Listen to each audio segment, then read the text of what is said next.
Welcome in Rose City to Soccer Made in Portland. Ryan Clarke here with Chris Rifer. Big news week for PTFC. Obviously, the big story of the week coming out of the Oregonian, myself and Jeff Manning reporting.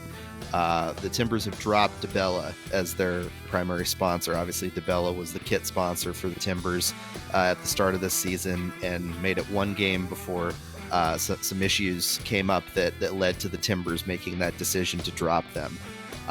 Those issues, as reported by Jeff and I, just a quick summary. The CEO of DaBella, Donnie McMillan Jr., was accused by a former executive of having multiple instances of sexual harassment or unwanted advances with employees at DaBella. The former executive brought this up in a separate lawsuit that had to do with his employment and his what he believed was a termination that wasn't fair and that he didn't get the money that the company had promised him.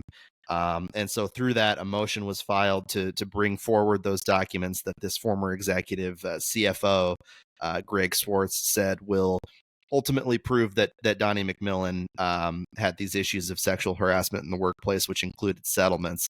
The Timbers found out about this on Tuesday because myself and Jeff reached out to the team and told them essentially what we were reporting on. And through that process, Heather Davis said that she met with Donnie McMillan. He denied all of the allegations. The lawyer for DaBella went farther and said this is just a money grab on the part of Swartz. But either way, the Timbers, with the information they had, made the decision to drop DaBella, which is a big deal and a difficult decision to make for the Timbers, particularly because of the financial implications. Obviously, they invested a lot in this sponsorship and will lose a significant amount of money as a result. We'll play with blank jerseys on Saturday. So, Chris, just your impressions of how PTFC handled this situation, and then just your evaluation of the whole situation itself. I think they did what needed to be done. This obviously is not the kind of thing. I mean, frankly, in light of the last few years, and in light of this new information that they received via you, great job, by the way, of like getting the plug-in right from the jump. The folks, the powers that be are going to be just delighted with that. But given that the news that they got through you and sort of their subsequent actions to look into it, they couldn't move forward with DaBella on the front of their jerseys. I mean, it's not like other relationships. You literally have that logo on your jersey, and unless there is at least some degree of alignment between sort of the reputation and values of the sponsor and what the team at least wants to be the reputation and values of the club, I mean, you can't really put that crest on your chest, right? Put that logo on your chest and play with it every week. So I think they did what they needed to do. I think it is a hard decision insofar as there's frankly a lot of money behind it. At a time when it certainly looks like some of the other avenues of money are not as robust perhaps as they have been in the past. And so the Timbers have some real skin in the game here. But I think they did what they needed to do. They did it quickly. They did it promptly. And I think that puts them now in a position where they're in a better spot to make the best of this going forward. I hope they're ambitious about that. I hope they have some creativity about it. But I think they're now in a position where they can make the best of it. And I think there's some ideas that can go around it. Frankly, I hope they find a way to sort of plug it back into the community while they're now looking for a new shirt sponsor, because that's not something that they're going to find overnight, right? That's going to be something that's going to take some time to figure out how they want to do it, who it's going to be to sort out the deal and even to implement it. That's going to take a matter of several weeks or frankly probably even several months. It might be all season, because these aren't just the kinds of deals that go forward. But I hope they sort of treat this loss as, in some respects, a blank slate in which they can now project their values, and they can sort of go out and make some community impact using this. And that may well put themselves in a position at the end of it where their brand is higher value than it was. The thing about the DaBella deal, even sort of setting aside the most recent revelations, is that this is not a well-known, sort of well-established company, right? It's a closely held entity. It's a residential contractor, and so it's not Alaska Airlines in terms of reputation and sophistication and all of those things. And sort of just state the obvious, the reason that they didn't have a higher profile jersey sponsor is because they didn't have a brand that higher profile jersey sponsors wanted to pay a lot of money to associate themselves with. And I think if the Timbers use these next several months to try to make some community impact with this, they might find themselves in a position where their brand is just more valuable than it was when they contracted with DaBella, and they might find more attractive partners, and they might find more attractive deals. And so, if I were advising the club, I would say pull out all the stops, figure out a way to do this in which they can use this blank space, literally blank space, to on the front of their jerseys to benefit the community, to maybe rebuild some relationships that they have lost over the course of the last few years, and maybe even to sort of increase the value of their brand in the end. So I think that makes a lot of sense. Obviously, there are a lot of logistics and regulations and all that stuff that goes into this. So I'm not trying to say easy peasy, slap whatever logo you want on there and go forward. But I hope they, when they run into barriers, I hope they try to fight through them and they try to do something like this, because I think that could end up being a net positive for the team.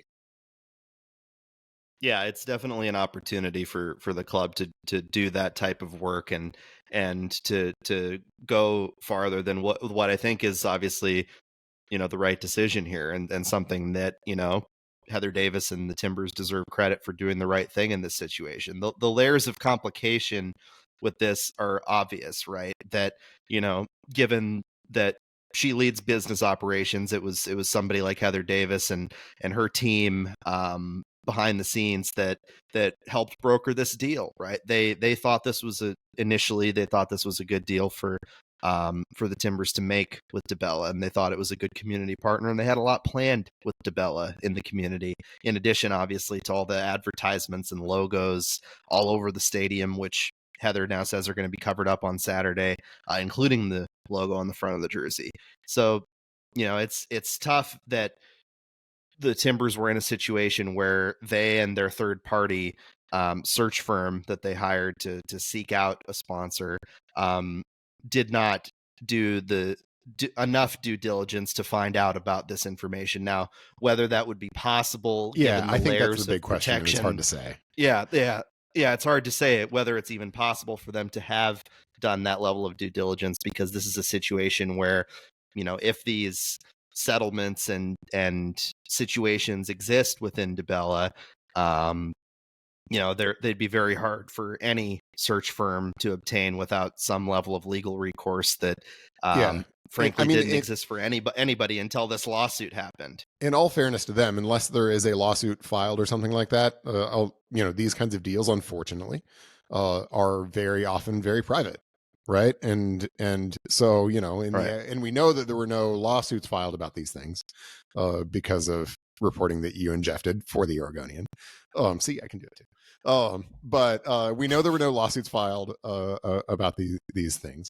And so, when that's the case, and it happens frequently that there are deals struck before any lawsuit is filed, it can be very private. And frankly, if DaBella either is not forthcoming, or to put I guess slightly darker potential spin on it, misleading about this kind of stuff, it can be very difficult, if not impossible, for a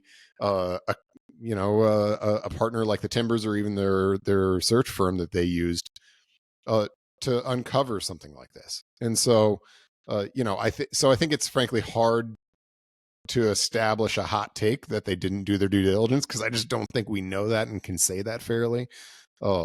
And that's it. That said, I mean, I think if there is a lesson to draw when it comes to a sponsorship that is this high profile, when you have a company like DaBella that doesn't have like some of the more sophisticated corporate structures that a big company like Alaska Airlines would have, you're a little bit more exposed to things like this, right? Because Alaska Airlines, if their CEO goes out and does something crazy, they can fire them, right? They can part ways, and the sort of the taint from that individual's actions doesn't necessarily sort of stick with the partner. But when you have a closely held entity like DaBella, ain't nowhere where that taint can go, right? It's sort of just stuck because it's Donnie McMillan's company, and if Donnie McMillan engages in misconduct, there's kind of nowhere where that can go. And so I mean, dealing with these kinds of companies in this kind of really high profile relationship carries with it some risk, and that's kind of the risk that the Timbers have borne the bad end of over the course of the last few days. But in terms of how they responded, I think they responded the way they needed to. Yeah, they did, and they can't afford, as I was going to say, to hem and haw about stuff like this anymore, given where the franchise is at and given the history of the last 2 years, right? I mean, there are several publicly documented cases of the Timbers organization previously having ownership over the Thorns as well, not doing the right thing in these situations, or going on a half measure and claiming it was the right thing. This was a full measure. This was something that they saw as standing up for values rather than for dollars, because for dollars' sake, it's very much a bad move. It's something that is going to cost quite a bit of money and a lot of time. And frankly, I feel for the people that work over at the Timbers organization in the marketing department and sales. And pour one out for them. It is going to be an enormous amount of work. Yeah, digital people, social people. I mean, there's just so many different. It's a big company, and there's a lot of people who are going to be affected and have to work long hours fixing these problems. I mean, there's jerseys with the DaBella logo on them all over retail stores around the country, right? So there's so many logistical challenges that come with this, and it's going to be a messy path forward for sure. But they they play Saturday against DC United. The jerseys are either going to be blank completely or have some sort of cover over them, maybe shades of Sam Obasanye's protest in Ted Lasso, where you got the black tape over the logo. Who knows what'll happen there? But no DaBella logos or advertisements in the stadium either. So that's where things stand with that. But on the soccer field on Saturday, the lone vibes game, are better. Yeah, the vibes are much better. Overall, the vibes are complicated. On the soccer field, they're better. They are, and it was the lone game for DaBella as the sponsor. They are 1-0-0 as the sponsor all time, despite obviously now being dropped. And it was a fun game. Like I had a chance to watch it in its entirety on Apple TV, and the Timbers pulled off a 4-1 win in their opener over Colorado, up 4-0 at halftime. Everything going right, playing with pace, with precise decision making, crisp passes. No DPs on the field for the Timbers, and they played a thoroughly impressive game. And if they can bottle up that first half and try to maintain it through the course of the majority of their games going forward, this team does have a chance to be good. And once they get their horses back, people like Evander, who's been hurt, and Felipe Mora, who's been hurt, and then whoever this DP number 9 is, whether it's Cabecita Rodriguez or somebody else, more reinforcements is only going to help that. It is one game. You don't want to overreact to one game, but I think that the things that were positive about that Timbers game were such that they could become trends going forward if they are able to maintain that level of play. Yeah, I think that's right. I think you've the overall vibe coming out of that game, of course, is very good. It was the Colorado Rapids, who frankly looked like a bit of a mess. I think they're going to have a better test this next weekend against DC United. Still a game that I would expect the Timbers, if they are the team that they looked like they could be in the first half against Colorado, it's still a game that I would expect the Timbers to be able to win at home against DC United. But DCU, I think, is going to put up a bit more of a fight than Colorado did. Frankly, I think there are a lot of things about Colorado's performance that you would look at the amount of space that Eric Williamson in particular was able to find in central midfield. I mean, you're just not going to get that every week because teams are going to be better at closing that down. I think it's not a super good sign for Chris Armas's new team that they were allowing that much space in that part of the field. And I mean, look, Williamson was ruthless, especially in that first half. He was phenomenal. Oh, I mean, maybe the best that performance. First goal that he had, it was such a great moment, but also, you were about to say the performance that he had overall was phenomenal as well. The spaces he was finding, the speed with which he was playing from those spaces, the ability that he had to sort of move around to find the soft spots. There were too many of them. They were too easy to find, but he was finding them. And then the decisions he was making and the speed with which he was making those decisions from that spot in that first half was 10 out of 10. It was one of the best performances the Timbers have had from an attacking central midfielder in some years. And so, I think that certainly is probably putting some thoughts into Phil Neville's head. And in some ways, maybe sort of shines a light on a problem that we've discussed before in terms of how they're going to get and how they're going to deploy both Evander and Eric Williamson at the same time. But just, those are 10,000 foot problems. If we zoom into just that game, Williamson was phenomenal. And that really, I think, opened up a lot. The other thing that I think is really exciting, and frankly, I think probably is chicken soup for Ned Grabavoy's soul, is Antony's performance. Look, I had thought coming into the season and in the offseason that the wing was a higher priority for a DP signing than the number 9 spot, just because I think Felipe Mora, when healthy, which is a thing, but when healthy is and at least average, maybe even a little bit better MLS starter up top.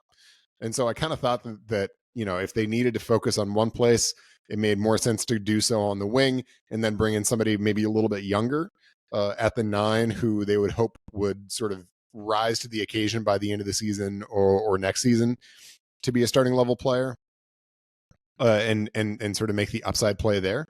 The caveat to that was always, but if Antony is really good, you don't want to do that. Right. And so, the Timbers have obviously gone in a different direction. They're prioritizing a number 9 in their DP search. And, that left them with potential exposure on the wing, right? If Antony struggled, maybe Dairon Asprilla, doesn't sort of regain his 2021 form where he was a regular and impactful starter, they could be thin on the wing if that was the case. So, I think that was certainly one of the things to watch in terms of how effective Antony was. Phil Neville obviously sung his praises before this game, and those praises were justified. I don't think he was overall as impactful as Eric Williamson was. If I had a man of the match, that's why I would go to Eric. But, scored 2 goals. Both of them were pretty darn good. Both of them were different. I'm not sure he's going to be winning lots of headers, but man, Keegan Rosenberry didn't have a good time. And that is a testament to Antony's play. So if that's the Antony that we're going to see, their decision to prioritize the 9 with that DP spot is going to look very, very smart and is going to be very, very smart. Obviously you referenced it. So is the decision just to get Antony in the first place, right? Yeah. That's the obvious thing, but to bring in a guy like that who, he only played a little bit last year and he showed some flashes of quality, but it was a different beast out there, in that game. I think that at one of the trainings last year, Merritt Paulson said that Antony was the fastest player that they've ever had. Now, Merritt's a guy that's prone to a little bit of exaggeration on occasion. I don't know if people have experienced that before, but in this case, it has been experienced. Yes, it has, and in this case, you could make a pretty good argument based on some of the moments in that game watching that guy run. He is fast, and that pace, he he had a moment where he had the missed touch when he was running pretty fast on the ball ahead, but he slowed down and finished off his second goal with an incredible touch on that. So but in general, like, it's not clear the game, to me that that wasn't intentional. It's a really good space. It very well could have been. If you wanted to cut it back on his right foot, it's a pretty good and deceptive way to do that, right? And it's a good way to try to get the defender to overcommit, which is exactly what happened, right? Like Rosenberry overcommitted. All of a sudden, he was looking for his pants on Antony's left foot when Antony was pulling it back to his right foot and bending it far post. I don't know if it was intentional or not. If it was intentional, brilliant. If it wasn't, take your credit, young man. Either way, it was gorgeous, and it went in the back of the net. And I think that throughout that game, Antony showcased his speed, his positioning, and his skill in a way that made it look like he's got future star potential. Now, it's one game; he could disappear the rest of the season, and that's the big things thing. could happen. But I don't think it's going to. I think that he showed something potentially special in that first game that it's all about harnessing it, right, and finding consistency and staying healthy. That's the case for the whole team. But in Antony's case, I think he's somebody that could factor in very well, particularly with Evander in there and Eric Williamson in there, doing what they do, whether it's one or the other or both. Having those type of playmakers around. I thought that Paredes, has had that ability in that game as well, and has shown that ability. That's huge, and he's somebody that can benefit greatly from that.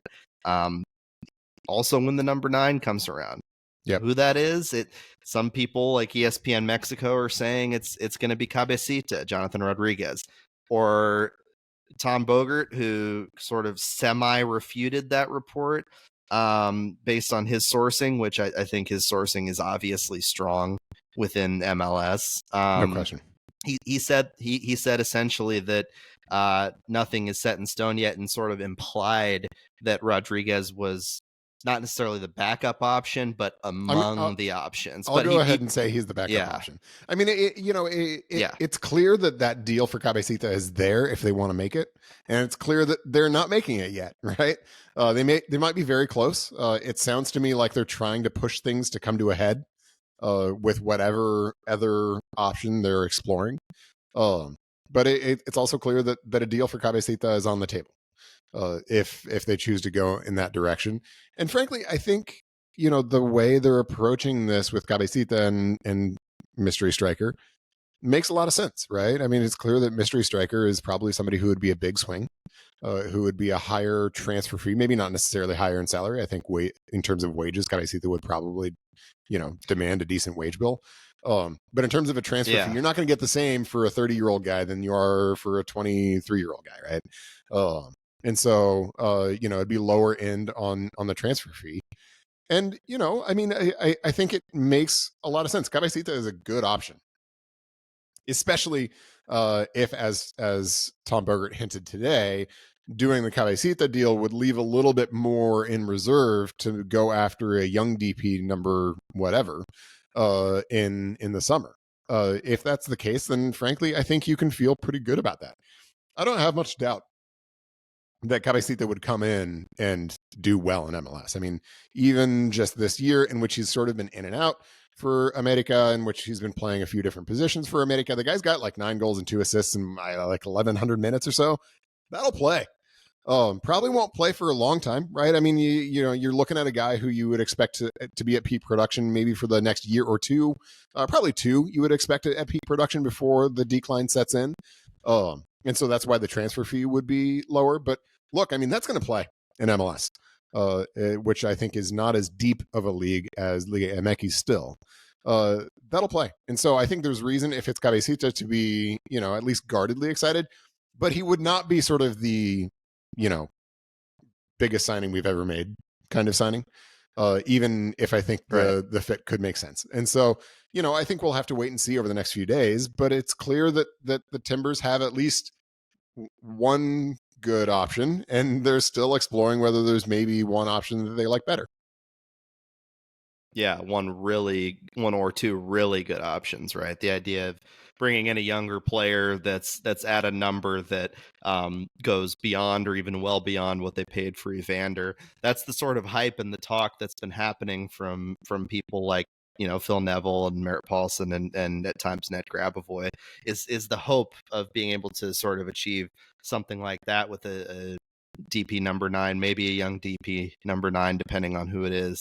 But as a consolation prize, if it's inevitable that at the very least they get Cabecita, that's a great one, right? I think that's a starting level, you know, potentially like team leading goal scorer. Yeah, top 10 striker in MLS and could lead the team comfortably in the goals department. And would, I think, fit very well with the personnel that the Timbers have right now.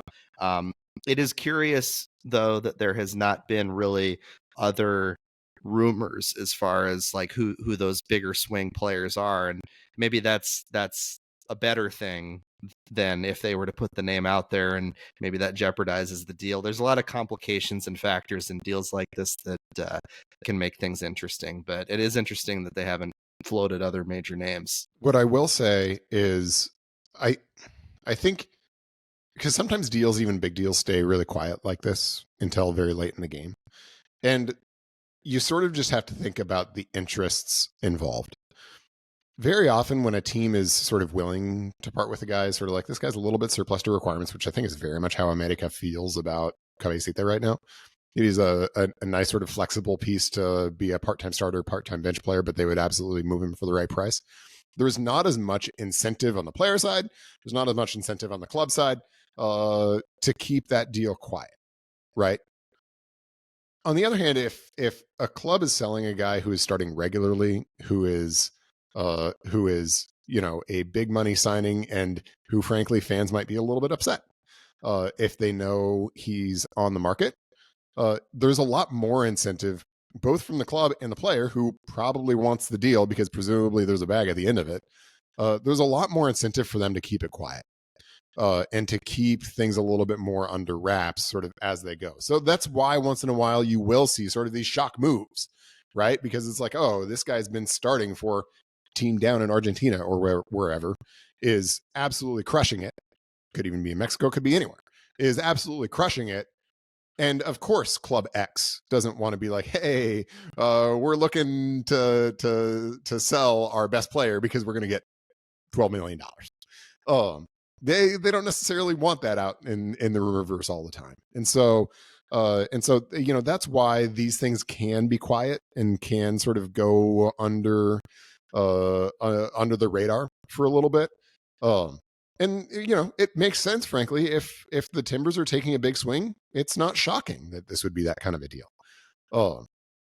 That said, it's March 1st, and the Timbers are about to play their second game tomorrow, and so they need to get it done.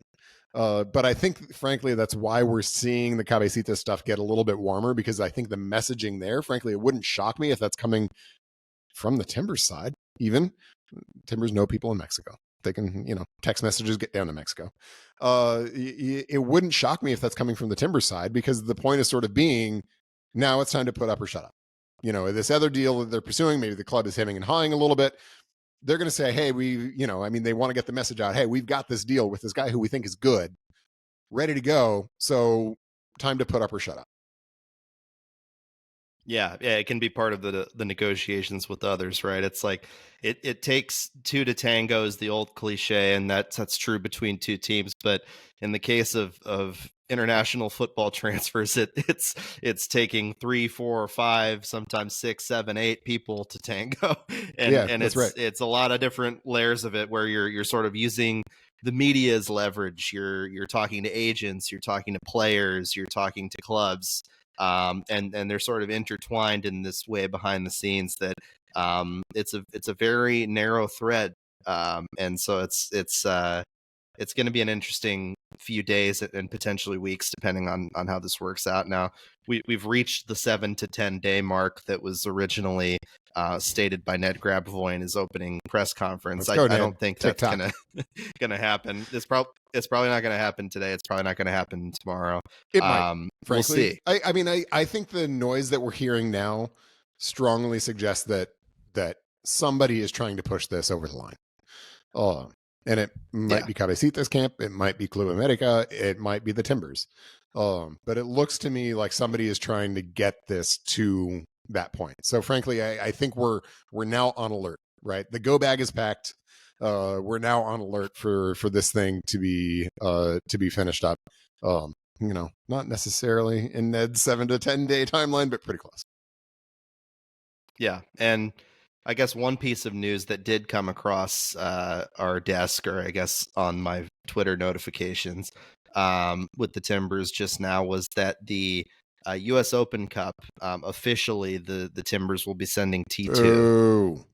They'll be sending T2 to the Open Cup. Ooh. So, yeah, not a lot of people obviously happy about that because of what they believe U.S. Open Cup means and what it does mean to American soccer, and the sort of weird, rift that is now becoming a chasm between MLS and U.S. soccer in this regard. A lot of people don't think it's good for the sport for a lot of reasons that we could talk about on this podcast for literal hours, probably. But yeah, I mean, that's official now that it'll be the T2 boys participating in that tournament. It's too bad. It seems unnecessary. Look, there are, and for lots of years have been, lots of issues with U.S. Open Cup.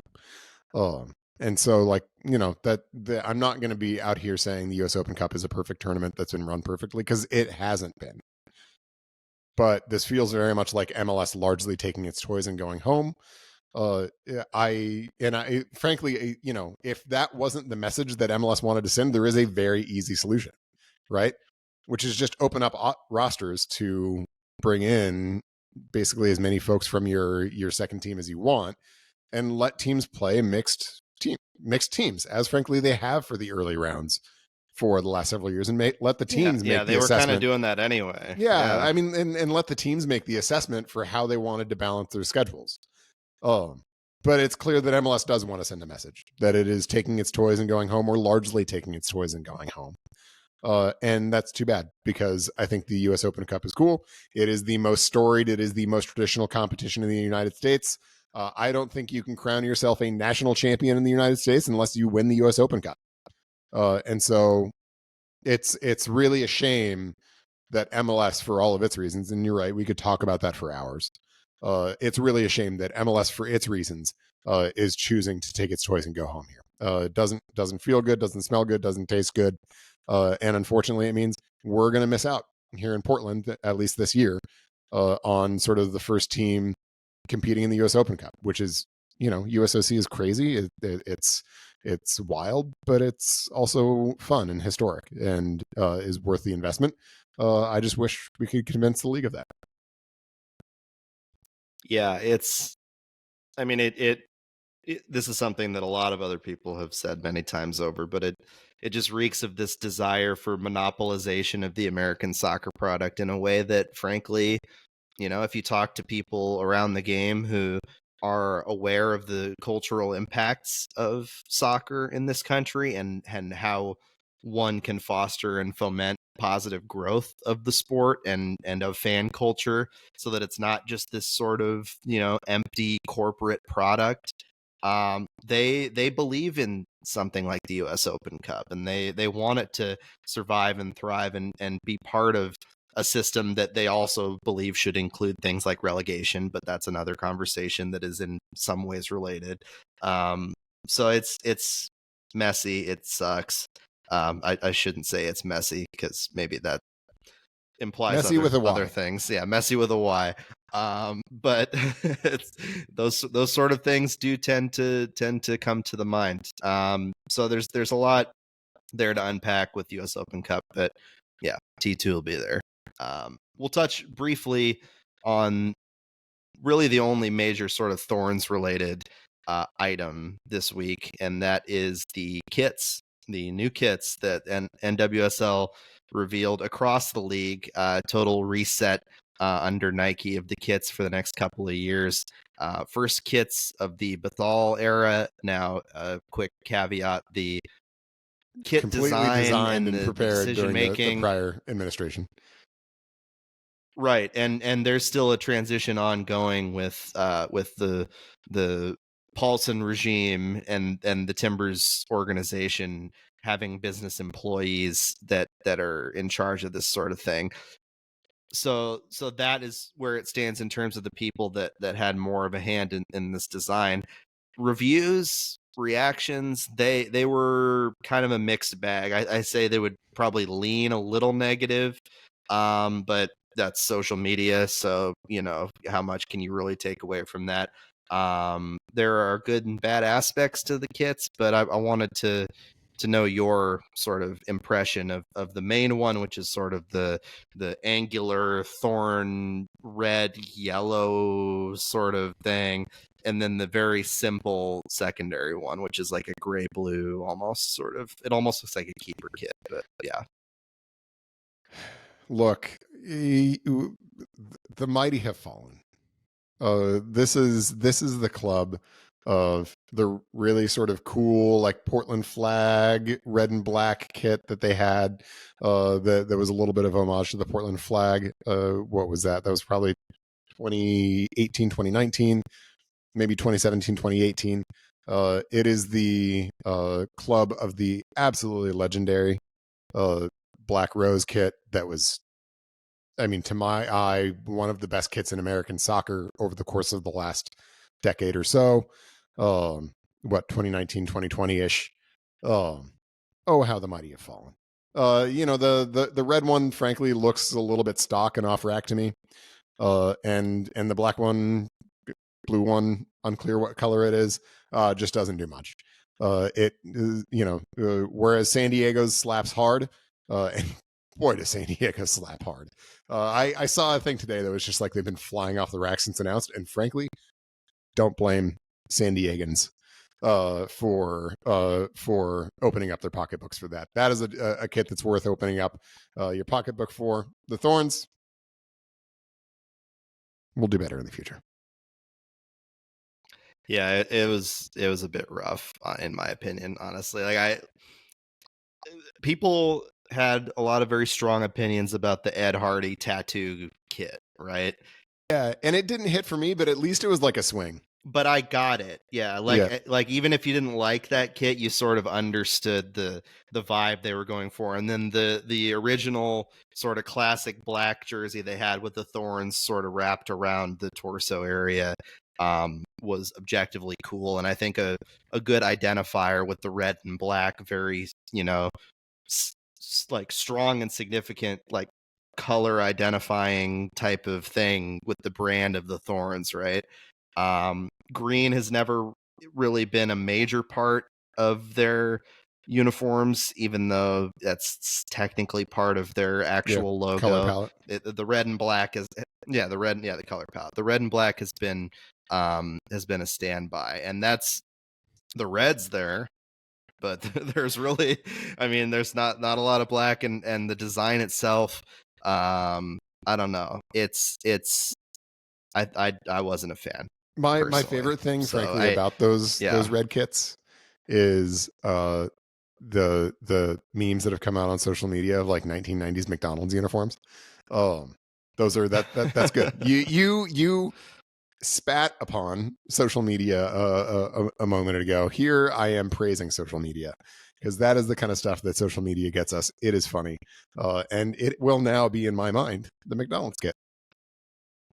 Yeah, I mean, despite being the window into the dark heart and the worst aspects of the human id, social media does produce funny memes a lot of the time. That is exactly how you can describe social media. It is the worst of us. It is also the best memes of us. Yes, undoubtedly. So there was plenty of that to come out of the kit release, but yeah, there were some cool ones around the league. I like San Diego's too. But yeah, not a huge fan with the Thorns. It feels off. It feels like a different team's colors in a way. So that's my general impression. But if I'm the Bethals, and to be clear, I'm certainly not. But if I'm the Bethals, I'm calling my friends at Nike this week and saying, hey, can we set up a meeting to talk about, how we're gonna do this going forward? Because this doesn't scream the ambition that the Bethals have screamed since they've showed up, and so I hope they're doing that outreach. Yeah, and there's not to say that there won't be another alternate kit added to the mix as the season goes on, or even a overall change into next year. I think it's a 2-year situation with these kits, but who's to say? We'll talk more on kits in the coming weeks and days. Kits is the theme of the week, apparently, between the Timbers changing the kit sponsor and the Thorns getting some new kits of their own. So that'll wrap it for us then here on Soccer Made in Portland with a nice bow. Follow us on Twitter at Soccer Made in PDX, at Chris Rifer, at Ryan T. Clarke. Subscribe to us on the Oregonian Sports Podcast Network and on Soccer Made in Portland on any of your podcast apps. You can find us on either channel. Oregonian Sports Podcast feed obviously can give you the range of different pods that we have between, Beaver Banter, Ducks Confidential, which I am also a co-host of with James Crepia. Podman. The pod man over here. I tried Podfather last week. Chris didn't like it that much. That's okay. But yeah, leave us a review if you want. And we will catch you next week after the Timbers take on DC United this Saturday.